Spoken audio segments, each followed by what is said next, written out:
1889 ခုနှစ်အယူထောင်မှာရေးခဲ့တဲ့ဒီပကြီးကယနေ့ခေတ်တေးသချင်းတွေစာပေတွေဝတ္ထုတွေနဲ့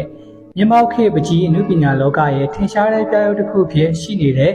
ဘင်းစင်ဗန်ကိုရဲ့လူတိုင်းမျက်နှာကြတဲ့ The Study Night ပဲဖြစ်ပါတယ်။ဘင်းစင်ဗန်ကိုကဒီ Study Night ပကြီးကားကို1889 ခုနှစ်တူနေထိုင်ရာပြင်သစ်ပြည်တောင်ပိုင်းမြို့ငယ်လေးတစ်မြို့ရဲ့ပြုံကမြင်နေရတဲ့ဗဒင်းကားစီကနေ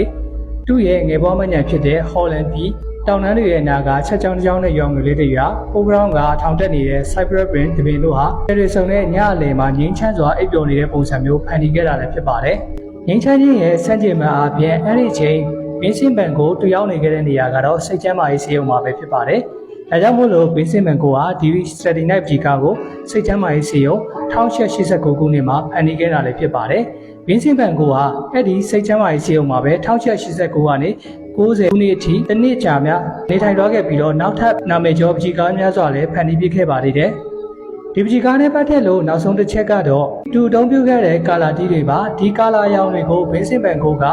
Spanish artist ဖြစ်တဲ့ Hokusai ရဲ့ The Great Way တွေကနေ inspiration ယူပြီးတော့အသုံးပြုခဲ့တယ်လို့လည်းလူတချို့ကပြောကြပါသေးတယ်။ဒါကတော့ဖြစ်ကောင်းဖြစ်နိုင်ပါတယ်။ဘာလို့လဲဆိုရင်ဘင်းစင်ဗန်ကိုကိုယ်တိုင်ကပင်လင်းမောင်အားကောင်းတဲ့ Japanese art style တွေကိုသဘောကျသူမို့လို့ပဲဖြစ်ပါတယ်။အဲ့ဒီချိန်မှာဘင်းစင်ဗန်ကိုရဲ့အသက်က36နှစ်ရှိနေပါပြီ။ဒါတွေကတော့ဘင်းစင်ဗန်ကိုရဲ့နောက်ဆုံးနှစ်ဝင်ချိန်ထွက်ထွက်မတိုင်ခင်သူနေထိုင်ခဲ့တဲ့နေ့တစ်နေ့ရဲ့အခိုက်အတန့်သူဖန်တီးပြခဲ့တဲ့သူ့ရဲ့ဘဝတစ်ခုလုံးစာပြောင်းလဲသွားစေခဲ့တဲ့